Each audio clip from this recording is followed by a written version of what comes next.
South east Asia के वो दो इंपॉर्टेंट देश थाईलैंड और कंबोडिया, जहां बुद्धिज्म फॉलो करने वाले लोग मेजॉरिटी में हैं। जाहिर है दोनों देश पीसफुल नीति अपनाते हैं, लेकिन इनके बीच ऐसी क्या बात हो गई कि बॉर्डर्स पर टैंक, फाइटर जेट और रॉकेट्स तक तैनात करने पड़े।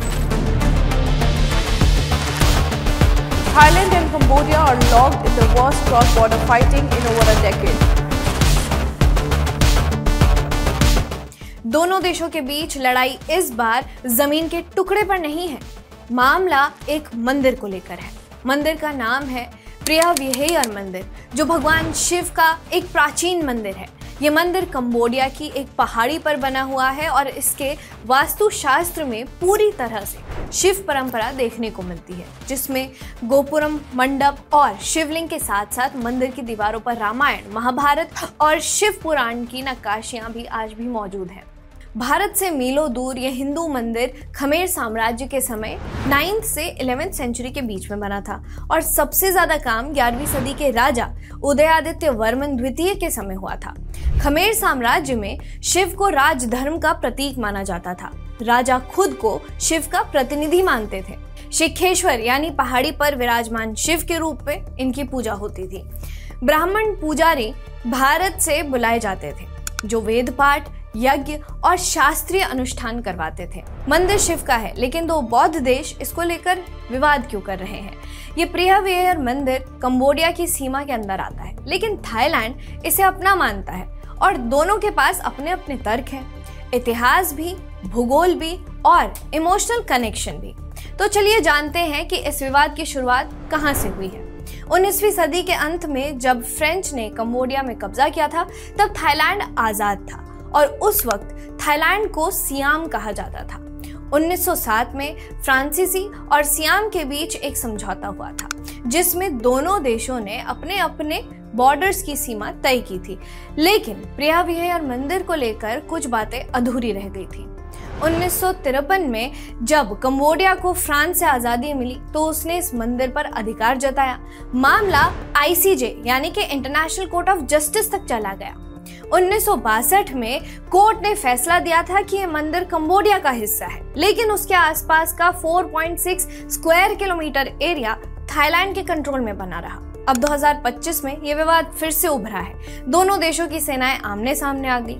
थाईलैंड ने F-16 फाइटर जेट तक बॉर्डर पर भेज दिए। पड़ोसी कंबोडिया पर रॉकेट और बमबारी की गई। लोगों को सीमा से हटाया गया और ये सब कुछ किया गया हिंदू मंदिर के लिए, जो दो बौद्ध देश की सीमा पर है।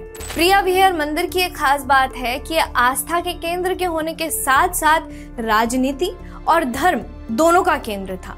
तो जब यहाँ पर पूजा पाठ हिंदू परंपराओं के अनुसार हो रही थी, तो ये कैसे हो गया कि यहाँ पर बौद्ध आ गए। 8वीं सदी से महायान बुद्धिज्म भारत, नेपाल और चीन के रास्ते कंबोडिया पहुंचा और फिर 1181 से 1218 के बीच राजा जयवर्मन सप्तम ने बौद्ध धर्म को राजधर्म घोषित कर दिया था। उन्होंने बौद्ध धर्म अपनाया, बौद्ध विहार और मूर्तियां बनवाई, जिनमें बायोन मंदिर सबसे मशहूर है। खमेर साम्राज्य के पतन के बाद 13वीं और 14वीं सदी में थेरवाद बौद्ध धर्म श्रीलंका और बर्मा से कंबोडिया आया। जैसे अनागारिक धर्मपाल उर्फ डॉट डेविड हेवावथर ने भारत आकर महाबोधि मंदिर को बौद्ध एक्सक्लूसिव जोन बनाना चाहते थे। ठीक वैसे ही धीरे धीरे कंबोडिया में बौद्ध धर्म बढ़ता गया। कई पुराने शिव मंदिर बौद्ध विहारों में बदल गए, लेकिन प्रियाविहेयर मंदिर की शैव पहचान आज तक बरकरार है। लेकिन भारत में देखा जाए तो हिसाब एकदम उलट जाता है। यहाँ तो कुछ और ही चल रहा है। यहाँ एक कॉन्ट्रास्ट देखिए कि विदेशों में लोग शिव मंदिर के लिए लड़ रहे हैं, लेकिन भारत में यहाँ नव बौद्ध, जिनमें से कुछ कट्टरपंथी नेता भी बने हुए हैं, महाबोधि मंदिर को पूरी तरह बौद्ध घोषित करवाने की मांग कर रहे हैं। यहाँ पर जो शिवलिंग है उसको हटाने की बातें हो रही हैं। हिंदुओं के प्रवेश पर सवाल उठाए जाते हैं। ये वही देश है जहां बौद्ध और शिव दोनों की परंपरा मानी जाती है, लेकिन नव बौद्ध अब टकराव की रेखाएं खींच रहे हैं। और यही भारत है जहां संविधान अल्पसंख्यकों को विशेष अधिकार देता है, जिसकी आड़ में सांस्कृतिक टकराव बढ़ता जा रहा है। प्रधानमंत्री नरेंद्र मोदी को आपने अक्सर ये बोलते हुए सुना होगा कि ये देश बुद्ध का देश है, युद्ध का देश नहीं है। कि भारत ने दुनिया को युद्ध नहीं बुद्ध दिए हैं। लेकिन आज हालात ये हैं कि बुद्ध के नाम पर कट्टरता दिखाई जा रही है, जबकि शिव और बुद्ध दोनों भारत की सांस्कृतिक विविधता के प्रतीक हैं। ये भारत के नवबौद्धों के लिए सीखने वाली बात हो सकती है कि ये मंदिर और भारत की विविधता ही तो भारत की पहचान है, विरासत है और हमारी चेतना से जुड़ा हुआ सवाल है। उसे मिटाने की नहीं, संरक्षित करने की जरूरत है। देखते रहिए ऑप इंडिया।